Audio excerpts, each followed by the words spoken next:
ที่มาแล้วก็ขอน้อมเชิญเรียนเชิญนักบรรดาพี่น้องเฮานะครับใครได้เข้าสู่ในบริเวณพิธีนะครับในศาลาเราจะได้ทำบุญตักบาตรในช่วงเวลาตอนเช้านี้นะครับที่ไปทำธุระตั้งอื่นก็มาเน้อนะครับมาเข้าสู่สถานลานธรรมเฮาได้นะครับในศาลานะครับเดี๋ยวเราจะได้เรียนเชิญทั้งผู้ใจบ้านป่อหลวงประทิษสาคำได้เป็น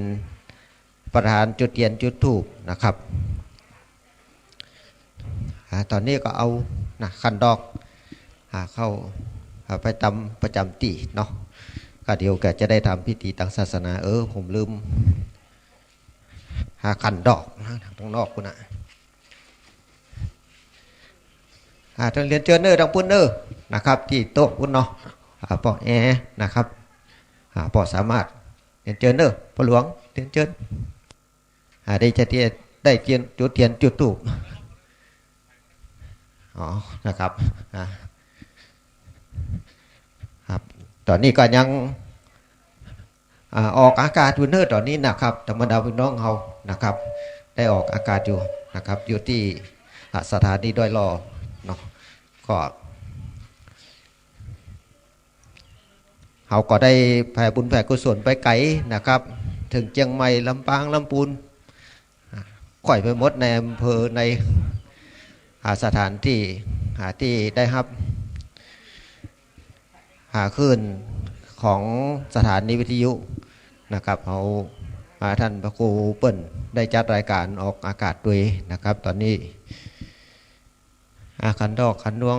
เก็บแล้วหมดแล้วเนาะ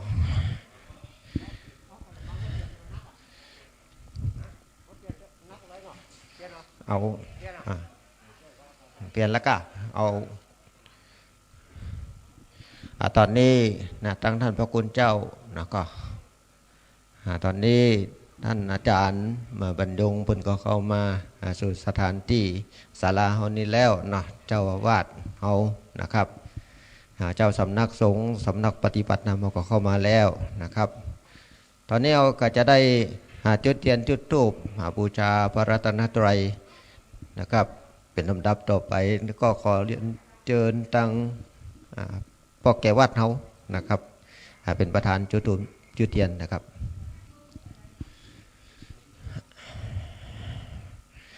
ตั้งปอหลวงเปิ่นอนุญาตให้แล้วเนอะนะครับเปิ่นทำภาระหน้าที่อยู่ตั้งนอกพุ่นอยู่นะครับไม่ได้เข้ามานะครับบุญน้องเอาพ่อแม่พี่น้องเขาก็พนมมือเนอนะครับจะได้ตั้งจิตตั้งใจทำพิธีทางศาสนาในเจ้าวันนี้นะครับ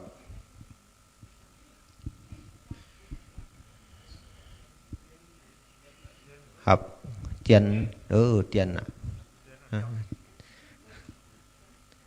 เทียนฉนวนเทียนเทียนบนบ่ได้ตีกับเตือเตรียมเทียนมากำเนิด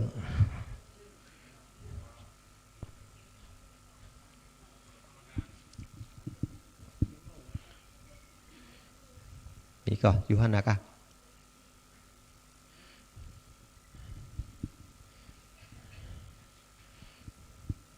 ครับเทียนเล่มที่หนึ่งที่เขาจุดถึงวันความหมายก็เพื่อจุดเป็นพุทธบูชาจุดบูชาพระธรรมขององค์สัมมาสัมพุทธเจ้าซึ่งได้ตรัสเทศนาเอาไว้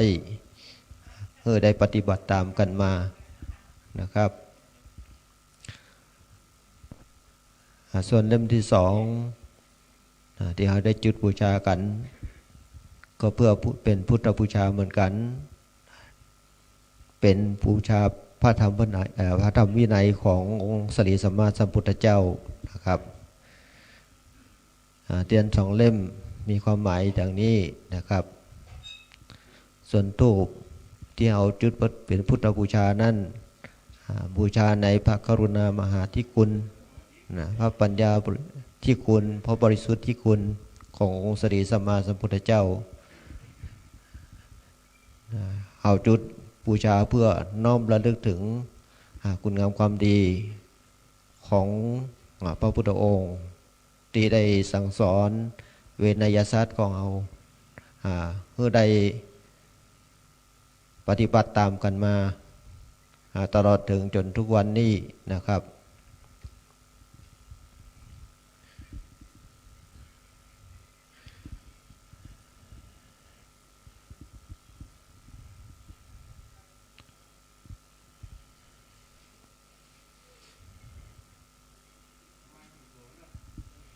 ไม่มาหามตัวเนอะต่างโต๊ะต่างมีหันแล้วเนาะบัดได้เปิดก็ตัวนั้นนะครับ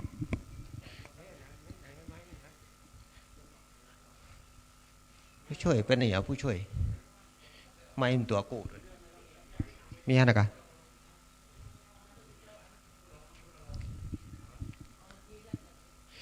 เฮ้ละ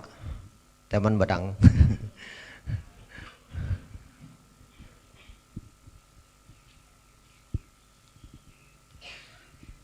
ครับผมเอาตั้งหลายกับน้อมจิตน้อมใจเนอะ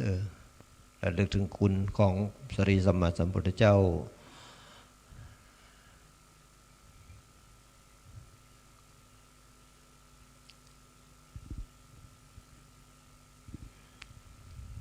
ครับทั้งหมดกราบพาพร้อมกันครับ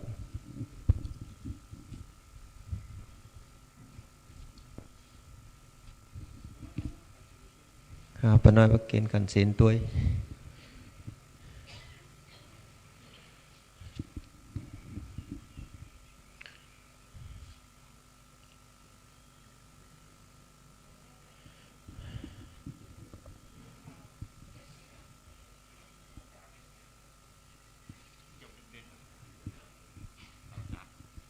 อะโตสัมมาสัมพุทธัสสะหิมินาสการะนะพุทธังอภิปูชยามะหิมินาสการะนะธัมมังอภิปูชยามะหิมินาสการะนะสังฆังอภิปูชยามะอะระหังสัมมาสัมพุทโธภควาพุทธังภควันตังอภิวาเทมิสวากขาโตภควตาธัมโมธัมมังนามาสามิสุปฏิปันโนภควโตสาวกสังโฆสังฆังนามามิครับต่อไปอาราธนาศีลครับมายังวันเตวิสุงวิสุงราคานาทายะติสารเนนะสหปัญจศีลานิยจามะตุติยัมปิมายังพันเตวิสุงวิสุงราคานาทายะติสารเนนะสหปัญจศีลานิยจามะตาติยัมปิมายังพันเตวิสุงวิสุงราคานาทายะติสารเนนะสหปัญจศีลานิยจามะนะโมตัสสะภะคะวันโตอะระหะโตสัมมาสัมพุทธัสสะนะโม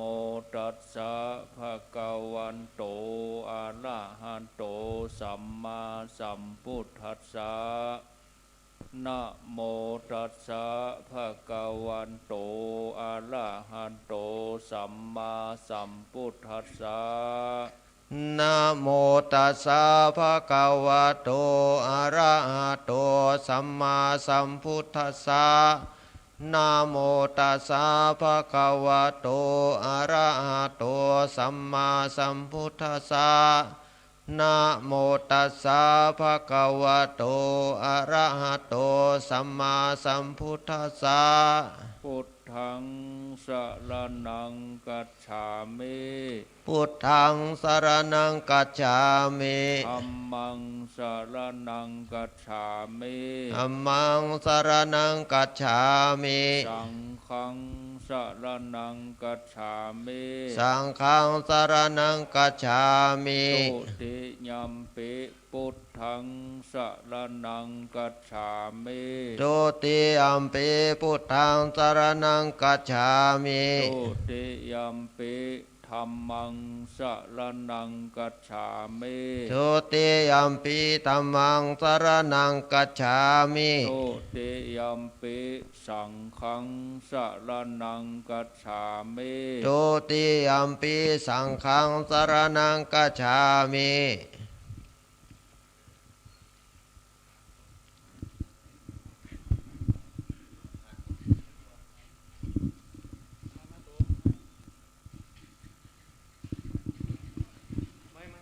ตติยัมปิพุทธังสรณังกัจฉามิ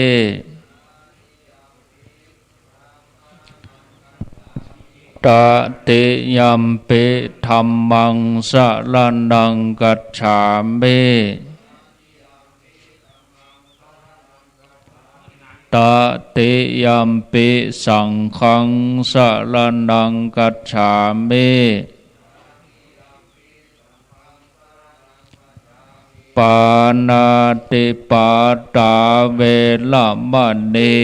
สิกขาปะทังสัมมาทิยามิ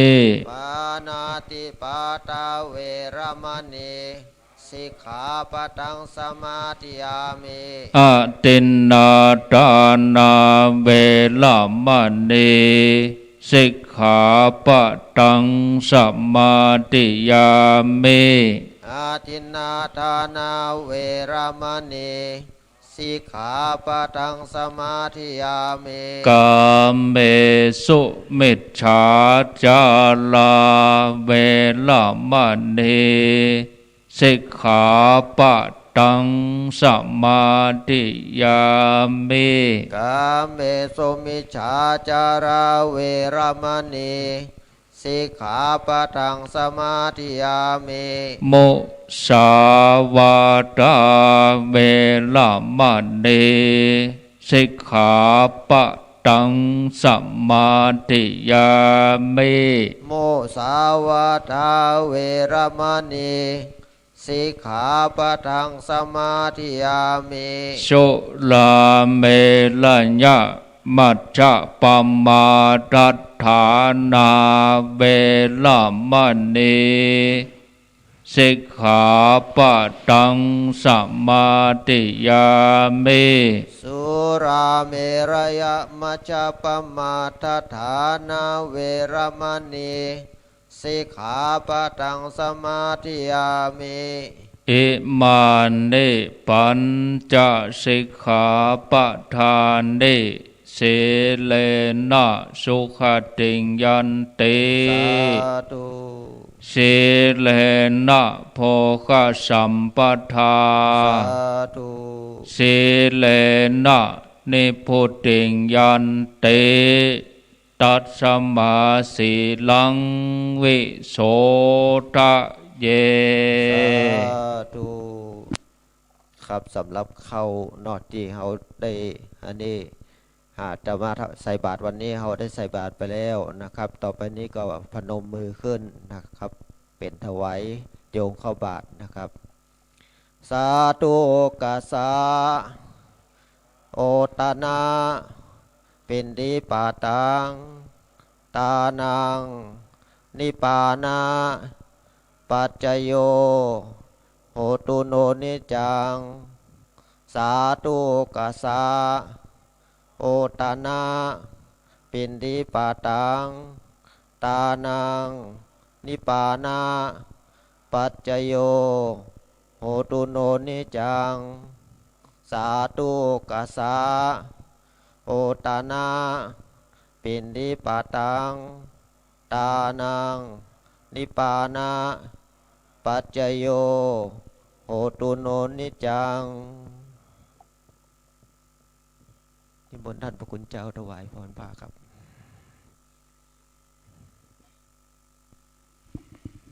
นะโม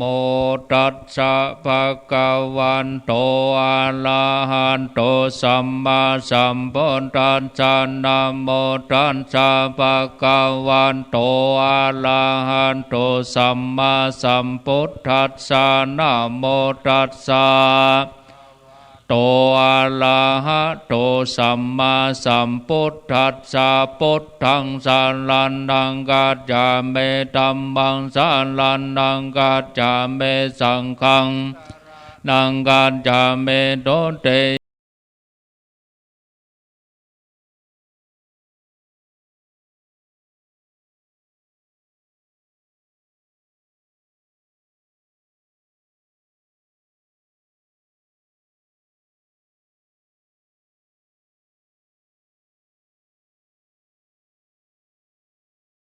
ตติยัมเป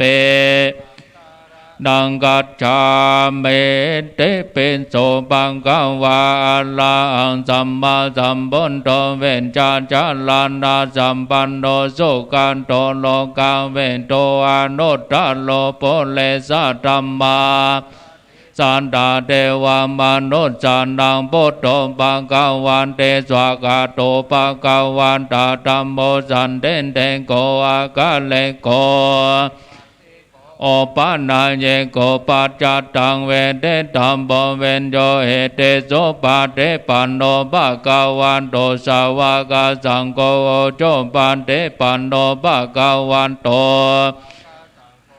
ยามปันเตปันโนภะคะวันโตสาวกสังโฆเมเจปะเตปันโนภะคะวันโตสาวกสังโฆญาเตตังจัตตาเลโปเลสะโยกันเดอัตตาโปเลสะโปกาลาเอสะภะคะวะโตอาโหนายโยปาโหนายโยทักเกนายโยอัญจเลกาลาเนโยอนุตตลังปุญญาเกตังโลกัสสาเตภะหุงสหัสสะมาเปเนเมตตาข้าลังเวเตตาโกลาสาเสนามาลังดานาเดตัมมังเวเตนาเจตวาโมเนนโตตันเตจัสสะปะวันโตเตกาลาเนมาลาเตเลกามาเบโยเจตาสะปะลาเตงกามาธรรมาทันทายากังกันเดโสตันตาเวเตนาเจตาวาโมเนนโตตันเตจันทาปะวันโตเตจายามังกาลาเนนาลาเกเลงกันจาวาลังอันเตอันตะภูตัง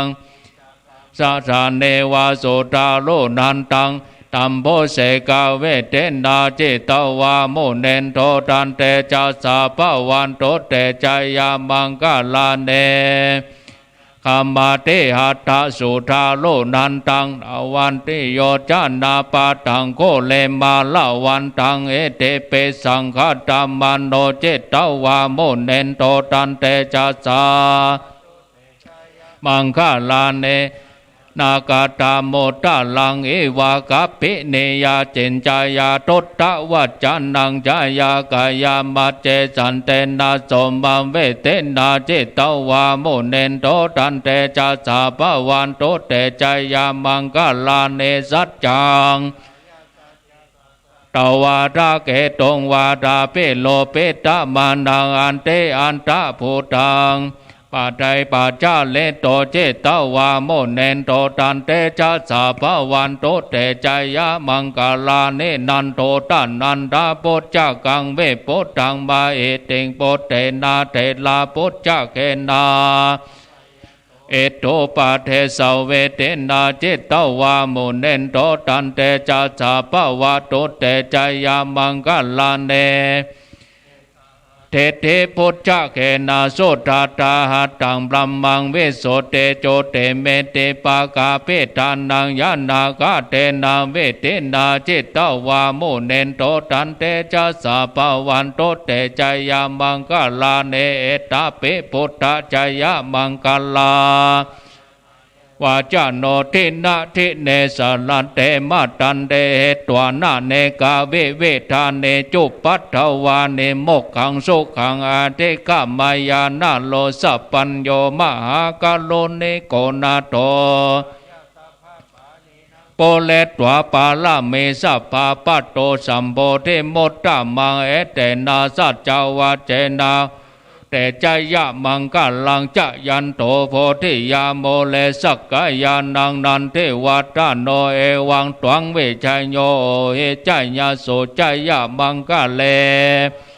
ตาปัลลังเกสิเสปะดาวิปุกัลเลอภิเสเกสัพพะพุทธานาคัปปะโตปะโมทะเตสุนักตังปะปะตังโสโหเตตังสุกโนสุโมโหโตจะโสเยตังปัมมาจาเลโสปัทถักขินังกายกัมมังวาจากัมมังปัทถักขินังมโนกัมมังบานิเตเตปัทถักขินาปัทถักขินานิกัตตวานาลพันตเถปัทถักขิเน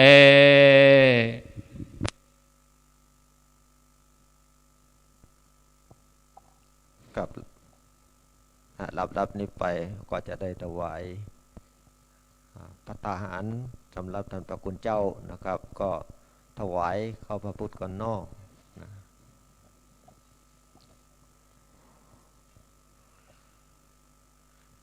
ขออำคนนะครับ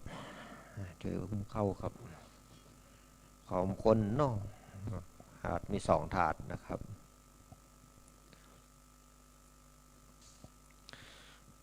ต่อไปก็ตั้งจิตตั้งใจตั้งนะโมพร้อมกันนะครับนะโมตัสสะภะคะวะโตอะระหะโตสัมมาสัมพุทธัสสะนะโมตัสสะภะคะวะโตอะระหะโตสัมมาสัมพุทธัสสะนะโมตัสสะภะคะวะโตอะระหะโตสัมมาสัมพุทธัสสะอิมังสุปะพยัญชนะสัมปันนังสาลีนังโภชนานังอุตตกังวรังสัมมาสัมพุทธัสสะปูเชมาข้าพระเจ้าทั้งหลายขอน้อมถวายโภชนะอาหารพร้อมกับน้ำดื่มแด่องค์สมเด็จสัมมาสัมพุทธเจ้าณการบัดนี้ขอข้าพระเจ้าทั้งหลายจงมีแต่ความสุขความเจริญตลอดกาลนานเทอญ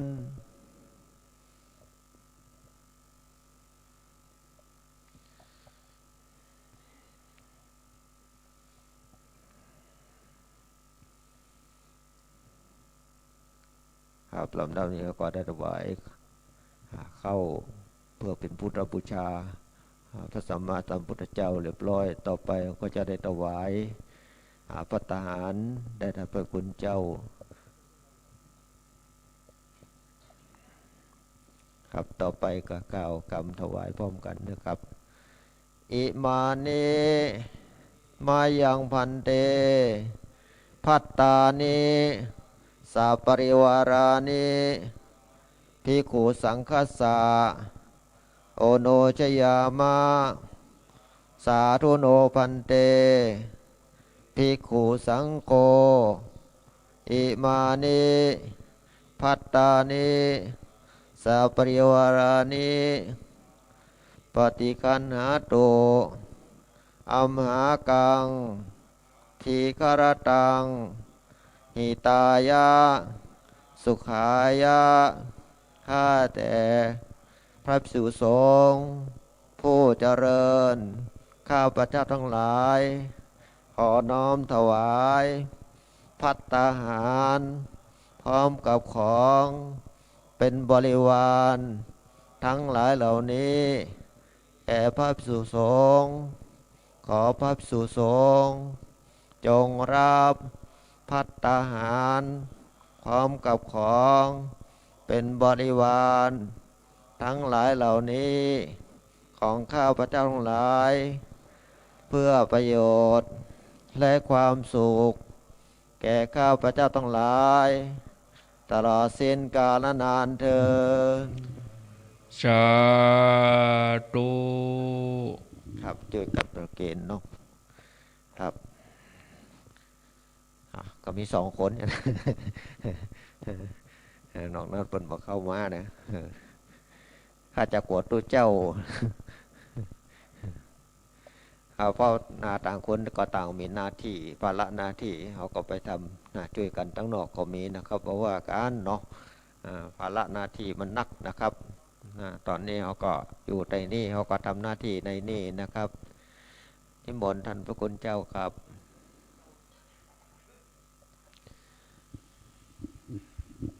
ก่อนที่จะเอาปอนนี่ก็จะได้อู้เอ่ยกับศรัทธาญาติโยมสักเล็กน้อยเพราะว่าหลังจากนี้ไปแล้วก็คงจะมาได้บอกได้กล่าวชี้แจงอะไรอย่างแล้วจะเป็นเรื่องของงานเจ้านี้เป็นเจ้าวันศีลวันพระแล้วก็เป็นวันที่เราจะได้ร่วมงานบางศิลาฤกษ์สร้างเจดีย์กิจกรรมเจ้านี้ก็เหมือนการซ้อมพิธีไว้ก่อนการซักซ้อมพิธีก็คือซักซ้อมหลายๆอย่างซักซ้อมทั้งคนซักซ้อมทั้งเรื่องงานกล้าหมู่เฮายังกั้งขนาดนี้ลืมแผ่วเตียนพุ่นแล้วบืดคนมาบืดนี่จะไปกั้งเนอะตั้งสติดีๆคนมาบืดก็จะแย่อย่างมาถูกก็จะต้องตั้งไว้ตั้งใจไว้ดีๆอย่าไปกั้งทีนี้หันในอย่างที่มันแบบเรียบร้อยก็บ่ต้องถามทุเจ้าบ่ต้องถามพ่อหลวงถามปู่จารย์ทำทันทีหันไอ้นั่นนี้อันนั้นบดีก็อันนั้นแบบงามก็ทำทันทีจะไปถามเพราะบางทีคนเปิ้นกำลังทำงานเขาไปถามเอานั่นไปหั่นก่อนอันนี้ไปก็ลืมคนที่เปิ้นตั้งใจที่จะทำอันนั้นลืมไปเพื่อจะกึดใจได้แห่งกรรมเวลาล่วงเลยไปจัดเมินดังนั้นเราคิดหันอันใดที่มันพอจะทำได้เราก็ทำบ่ต้องรอให้บอกจะไปนั่งพอหน้าที่มันจะเนี่ยอย่างอันนะหน้าที่มันจะเนี่ยอย่างอีแล้วก็หน้าที่เนี่ยอย่างแบบเนี้ยเราก็ต้องคิดจะอันนี้เราต้องทำโดยเฉพาะศรัทธาเราเป็นเจ้าภาพร่วมกันจะไปนั่งพอว่ามันเนี่ยอย่างแบบเนี้ยอย่างอันแล้วเนี่ยอย่างใดมันถึงจะเป็นอย่างอันเราก็ต้องพอต้องทำร่วมกันได้รับผิดชอบเป็นเจ้าภาพโดยการตึงหมดอันนี้เรื่องการตอกไม้เนี่ยศรัทธาปิกไปถึงบ้านก็ไปบอกลูกหลานเขาถ้าโปนวันนี้ไปแล้ววันพูกให้มาญะไปก็บ่ฮื้อญะละวันนี้เป็นวันหยุดโดยควรจะมาทำโดยมือตัวเองที่เปิ้นตีตารางหั่นไว้คือครอบครัวละ1 ตาราง 1 จุดหรือว่าเอาจะเอา3พ่อแม่ลูกก็ได้คือมันนั่งกันอยู่หั่นทุกตารางเม็ดที่เปิ้นตีตารางไว้ใน1 ตารางเม็ดบ้านเฮามี100 ป่ายอย่างน้อยก็ได้ตารางเม็ดละ1 ครอบครัวนั่งตอกมันจะเป็นภาพประวัติศาสตร์ศาลาหลังนี้ถ้ามันแล้วไปแล้วก็จะมาญะแห่มบ่ได้ญะแล้วขอโทษนะเขาเกิดชาตินี้แห่มเตื้อนี่บ่ได้มาญะแล้วต่อไปก็เป็นอย่างอื่นไปไม่ใช่เป็นศาลาก็จะเป็นเสนาสนะอย่างอื่นไปเป็นอย่างนั้นอันนี้เราควรจะทำตั้งใจแล้วกำเดียวนี่ช่วงที่เปิ้นสวดมนต์เนี่ยศรัทธาก็เอาลักไว้คนละอันกำลักไว้ให้มั่นตัวลักนี่จะเป็นละเอาใส่ในซ่าเก็บไว้ถึงเวลาตมาเป่าให้เจ้าศรัทธาเปิ้นตอกหมู่เฮาก็เข้าไปนั่งตามตารางเม็ด ตามช่องเจ้าภาพตอกป๊บกำนันศรัทธาเขาก็ตอกพร้อมกันต่างในฮะแต่ส่วนก่อนที่พิธีจะเริ่มนี่ก็ต่างบ้านเปิ้นมาแขกต่างบ้านต่างนั้นไผ่แค่ตอกก็ตอกไปเลยไม่ใช่ไปตอกในหลุมปุ่นนะตอกในตารางในตีที่เปิ้นตีตารางเมตรเนี่ยอันนี้คือศรัทธาเขาช่วยบอกแนะนำเปิ้นจะเตือคนต่างบ้านต่างจองเปิ้นมาเปิ้นปู่จาไม่ตอกป๊บเอาไปอย่างอ่ะบางคนโหใส่ซาปีกบ้านเพื่อเกิดจะได้กูเอาไม้อย่างนี้เนี่ยเขาก็ต้องบอกเปิ้นเอาไปตอกได้เลยนะช่วงตั้งแต่9 โมงถึงบ่ายโมงเนี่ยเอาไปตอกเลยตอกเสร็จแล้วก็เลยบอกพระหลวงว่าทำไมให้เขามดเนี่ยใหญ่อะไม้ตีกล่องด้วยการมดเนี่ยได้ก็รีไซเคิลมาแถมหมู่ที่อยู่หั่นแน่ถอดก็ถอดผ้าเขาเจ็ดเอามากองแฮมบนไปจนถึงพวกบ่ายโมงพวกนั้นมีอันนั้นเขานั่งพอแล้วไม้เสียงก็เสียงไปมันเสียงละตุเนี่ยใหญ่ถ้ามาถามตูเจ้าก็ไปเหล่ามาทำไมมันยังไม่นั่งเหล่าขลักว่าจะเมื่อใดมันจะตันใจวิธีนี้แขกดังบ้านมาเอาปู่จ้าไม่เป็นปู่จ้าไปเลยเขากำหนดกล้าก็ได้เท่าได้ก็ตามใจมันเขาตึ้มหื้อตามกว่าเช้าว่าไปมันบนไปติ๊กเขาไปกำหนดแปลงนะโอ้แปลงแต่แปลงว่าอันถึง300แปลงเหลือหวยกูซื้อหวยดีกว่าเอาไปตามใจเอาวนไปเนี่ยกึ่งวันเอาติ๊กถ้าใจโอกาสนี้หมดสิทธิ์ฮูอีอย่างอาจารย์ว่าเรื่องดีเบ้ยก็ถึงซื้อเวลาคืนได้หลายเนาะส่วนบ้านเฮานี่แต่มาเฮาแค่เน้นให้ได้ตอกเนอะป่อนนั้นเขาคนเราแก่คู่คนอะป่อนรวมเขาอย่างเขาชาวบ้านได้ร่วมกันได้ตอกมดกูคนเน้นโยมเพิ่นตอกแล้วเพิ่นปิกอะบ้านอื่นเพิ่นตอกแล้วก็ปิกแมลงเบิด5 โมงนี่เป่งลึงอะมันก็เหลือก้าศรัทธาเฮาถ้าเฮาได้ตอกด้วยมือตัวเองเนี่ยตัวบุญตัวเนี่ยมันจะเลี้ยงใจเฮาเฮาได้ทำกับมือเฮาได้ตอกลักคือกับวัดวาได้ตอกลักไม้มงคลวางศีลฤกษ์อันนี้เฮาตั้งใจดีๆเนอะศรัทธาเฮาตั้งหลายช่วยกันอันนี้ตะคืนนี่หันละอ่อนมาสวดมนต์ก็เลยละอ่อนบางทีเขาจะมาเขาก็บ่ฮู้เขาจะยากการอะไรหยังคนใหญ่บัดใจอันนี้เฮาต้องฮู้จ้างใจละอ่อนบางอย่างเขามาญะนี่แม่ญะจ้างแม่ก็ต้องให้ละอ่อนเขาญะตัวถ้าเฮาจ้างคนเดียวเฮามันก็ตึกเฮาละอ่อนก็จ้างละเสียงจูบเฮาแล้วเขาฮู้ละเนี่ยมดเจนเฮานี่เขาฮู้มันก็อมไว้หายคายไปอยู่ละอ่อนก็จ้างได้อย่างใดเบิดนี่ต้องบอกให้ละอ่อนสุดตะคืนน่ะเอาถุงดำมาคนถุงให้เขามีส่วนร่วมขวดกาถุงเซี่ยวกาอันยังกาหั่นก็เก็บทันทีบุญได้จากตัวนี้ไม่จำเป็นว่าจะต้องมานั่งไหว้รับตาอย่างเดียวนั่งไหว้รับตาก็ทำไปแต่บุญอย่างอื่นที่อย่างที่เขาทำตั้งแต่โต๊ะแต่เต็นท์ตั้งแต่โรงครัวตั้งแต่เก็บขยะทุกอย่างอันนี้ทุกคนเนี่ยมีส่วนบุญตัวนี้ไม่ใช่บุญแน่ก็นั่งไหว้และอย่างอื่นเลอะเทอะเหี้ยเบอะมันก็เป็นบุญง่ายไงแม่เขานั่งฟังธรรมนั่งไหว้พระจัดดีเตียวออกศาลาไป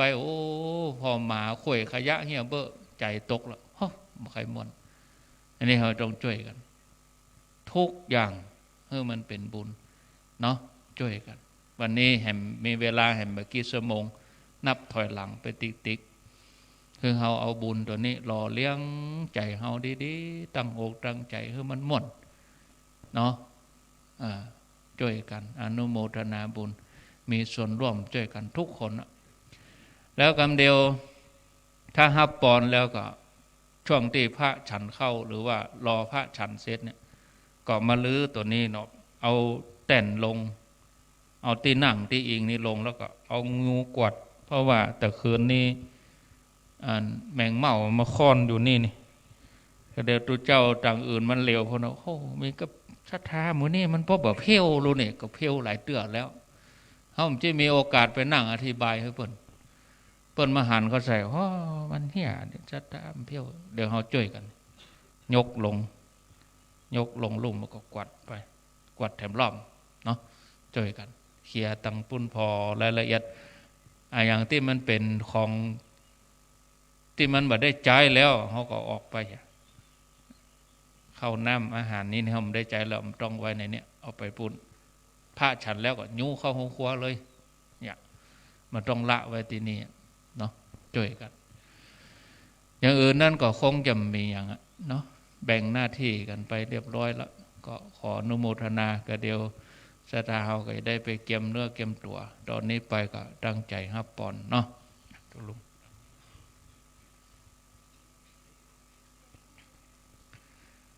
ยะถา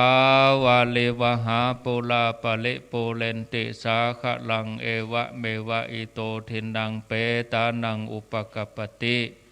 อิจิตังปฏิตังตุมหังคิปะเมวะสมิจันตุสัพเพปุเรนตุสังกปาจันโทปนะละโสยะถามณิโชติละโสยะถาวิวัชชันตุสัพพะโลกโควินาศสันตุมาเตภวัตวันตรายโยสุเขเทกาภวะอภิวันทนาเสเลสเนจังบุตตาปัจจายโนจัตตาโลมาวัฏันติอายุวันโนสุขังภาลายุทโธภาลโทเทโลวันนาโทปฏิปันนาโทสัทธาตาเมธาเวสุขังโสอธิกาจติอายุงทัตตวาพลังวันนังจะปฏิปันนาโตเทกายุยัสสวาโหติยัตถยัตโทปปัตชาเตเตภวันตุสัพพมังอันตุสัพพเทวตาสัมปพุทธานุภาเวนัสสัทธาเทภวันตุเตภวันตุสัพพมังคลังลากันตุสัพพเทวตาพระธรรมานุภาเวนัสสัทธาโสเทภวันตุเตภวันตุสัพพลังธงชาติและเพลงชาติไทยเป็นสัญลักษณ์ของความเป็นไทยเราจงร่วมใจยืนตรงเคารพธงชาติด้วยความภาคภูมิใจในเอกราชและความเสียสละของบรรพบุรุษไทยประเทศไทยรวมและเชื้อชาติไทยเป็นประชารัฐผ้าไทยของไทยทุกส่วนอยู่ดำรงคงไว้ได้ทั้งมวลด้วยไทยล้วนหมายรักษาพันยินไทยนิรักสงบแต่ถึงรบไม่กล้า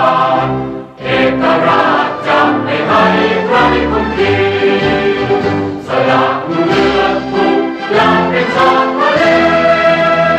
พระดวงประเทศชาติไทยก็เวทีชัยชโย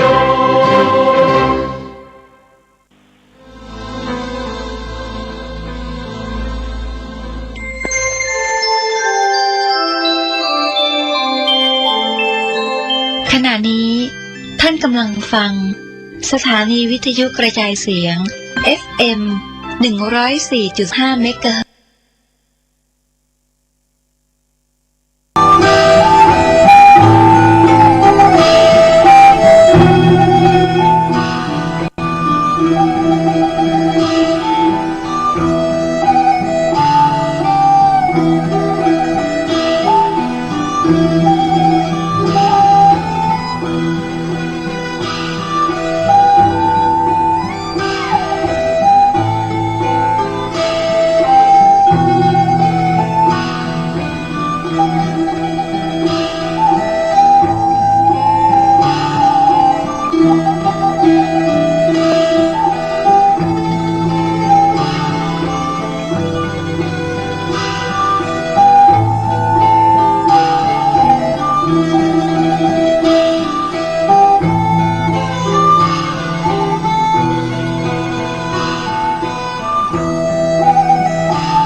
ตซ์